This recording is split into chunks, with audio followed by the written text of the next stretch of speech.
have to go back to the initial Pan-African movements across Africa. Of course, the movement was initially directed at the emancipating of the African child and continental decolonialization. But we also know that at the base of it, and at the foundation, was just the quest for African to achieve tremendous, or what we can call moderate inclusive development, not just development. But what we have seen over the decades is the declining attitude of African both scholars and learners and the political elite to Pan-African thought. And even looking at the name of our institute, which is Pan-African Thought and Conversation, we are trying to revitalize, Pan-African thoughts, not just at the level of scholarship, and also in policy engagement, in research, and also is a fundamental principles that guides what we do. Our understanding also aligns with the understanding of the initial post-independent independence Pan-African figures like Kwame Nkrumah that keep putting the argument forward that a continental political institution is exceedingly required to drive African quest for inclusivity and also economic development. Of course, people are talking about democracy, but I also know that the democracy, the Pan-African figures like Nyerere, Nkrumah, Tafawa Balewa envisaged was not the democracy that would leave the larger percentage of people behind, like women and youth. It would be democracy that is not based on any extreme liberalization of political and economic space of the continent, but democracy that would develop human capacity in Africa. May it be Western version aspect of democracy or any model that works for Africa. If you look at the roots of Pan-Africanism, as we have seen it manifested in the earlier post-independence Africa, it is exceedingly driven by the political elite. But we also have the think tank communities, students also enrolling for Pan-African thought studies across the continent and even beyond. But what we have seen over the years is that lack of consciousness, and that's what we are trying to revive. And when it comes to Pan-African governance, we are looking at a selfless governance. Somebody like Nkrumah declared that would not regard Ghana to have got a political independence unless all African states are declared free from all the shackles of slavery, colonialism, and even neo-colonialism. That is the ideal of Pan-African thoughts.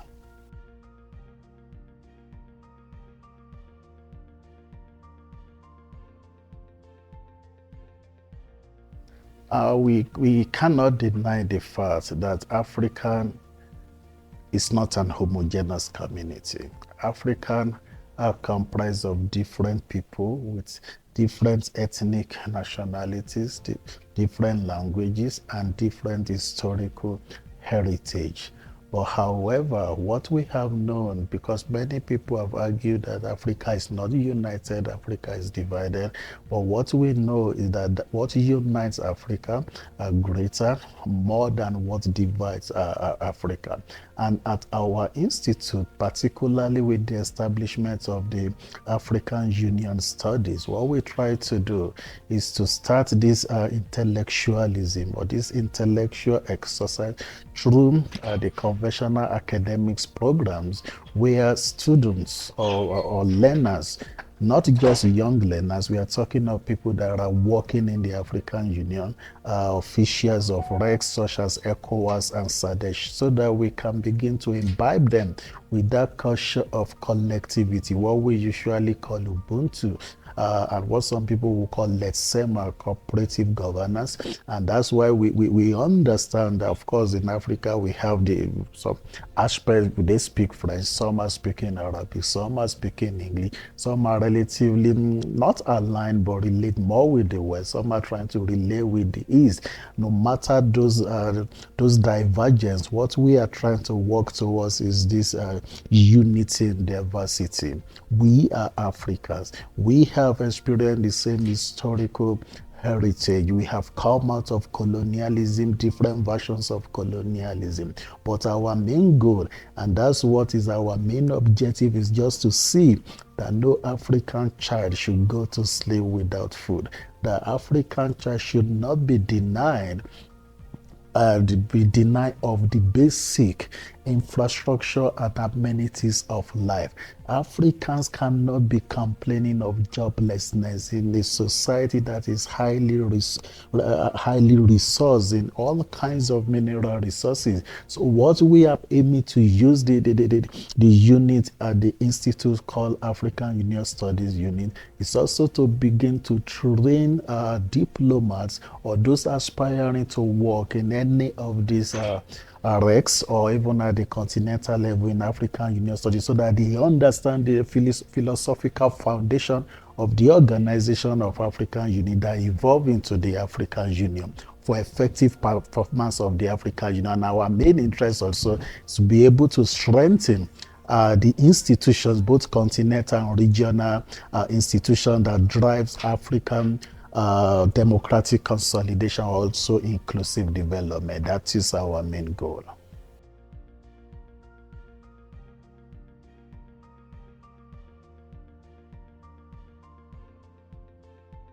The decision to even run with the theme of inclusive development and the future of democracy was not carelessly chosen. We look around the continent and we understand that one of the main challenges of Africa is this democratic decline, and we also know that of course we can record some growth in terms of GDP or GNI, but we know that poverty is real in Africa. There is no inclusive development, and what we try to do is to provide a platform for diplomats, for officials of the African Union, officials of regional economic commissions such as ECOWAS, such as SADC, COMESA, IGAD, to come together on the table and begin to have a very serious and frank discussion about how their organization can enhance maybe democratic consolidation in their different spaces.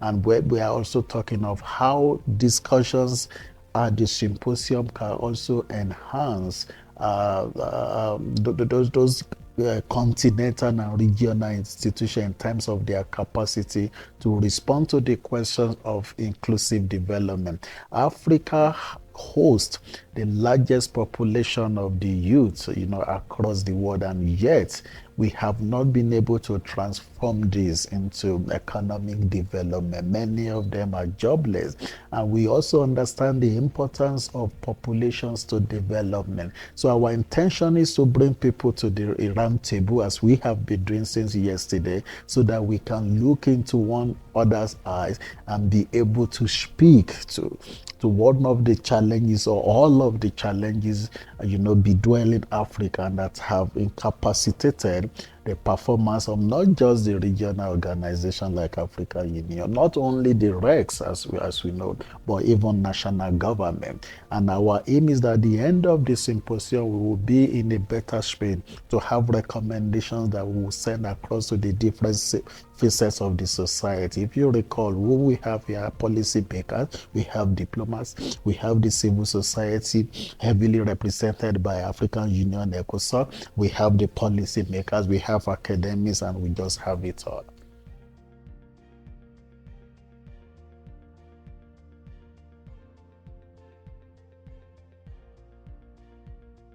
What we have noticed, which is not really the norm in advanced capitalist societies, the relative integration of the civil society, the think tanks, or what we call the academics, the research networks, into developmental initiatives of the state. But what we have seen over the decades in Africa is this disconnection between the civil society, between academics and government officials. So it is our intent that this symposium will be able to bridge that gap. And just as we are also trying to introduce some of those maybe forgotten discourse into contemporary discourse about African development, African democratic consolidation, are all different kinds of issues like Pan-Africanism. Nobody is reading about Pan-Africanism any longer. Students are not even researching that as one of the topics for their postgraduate studies, as if the idea of Pan-Africanism is dead. But without this binding force uniting Africa together towards a common goal, it will be exceedingly difficult, particularly for those smaller countries, to develop, because they may be unable to galvanize their resources together and make an impact, particularly not within the continent, but even across the world. So it is the intention of the institute that when we start running the African Union studies in different formats, some is a short learning program. We also have this idea of developing it into a postgraduate disciplines where people will be registered to do their masters in African Union studies, to doctoral studies on the working modalities of the African Union. And the intention is to be able to strengthen the capacity of the African Union and engage in human capacity building, so that the delivery of the African Union will be different, because we will have trained people that understand the philosophical foundation of the African Union, the working modalities of the African Union, the challenges confronting Africa, particularly at this point in time.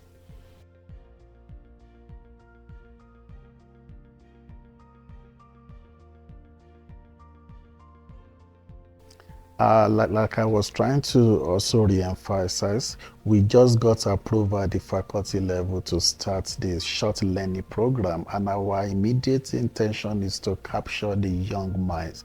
There are young minds hovering around. Many of them are keen to work in some of these RECs, like maybe SADC, ECOWAS, or IGAD. Many of them also aspire to work in the African Union, and many of them can find themselves into the bureaucracy of national government. So it is our intention to use the platform of the Institute through the African Union study to teach them about those important themes, talking about Agenda 2063, for instance. Many of them do not even understand what this means. So the African Union studies, once we start next year, is an avenue to integrate the youth. Of course, we know we are not ECOSOC galvanizing civil society actors, but there are many programs we have designed. For instance, we want to start with the African Union model, whereby we bring young people across Africa together to come and simulate the African Union summit, where we have different youths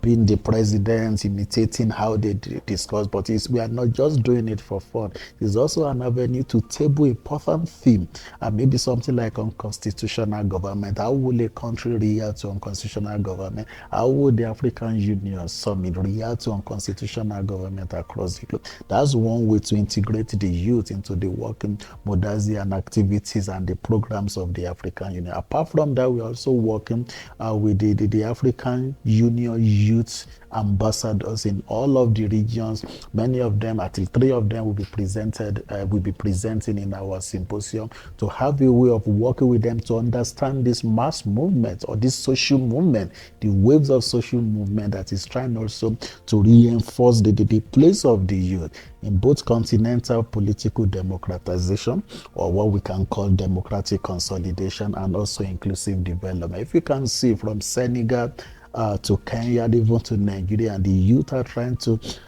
galvanize their voices. They are trying to communicate something to the political elite, that we desire change, and we are willing to even put our lives on the line to make sure that we achieve the Africa that we want. So it is the part of the programs of the Institute for Pan-African Thought and Conversation to also have different youth seminars, youth retreats. We are also collaborating with the BRICS youth, so that we can even bring youth even from outside Africa, so that we can learn from one another and be able to respond to the challenges facing Africa.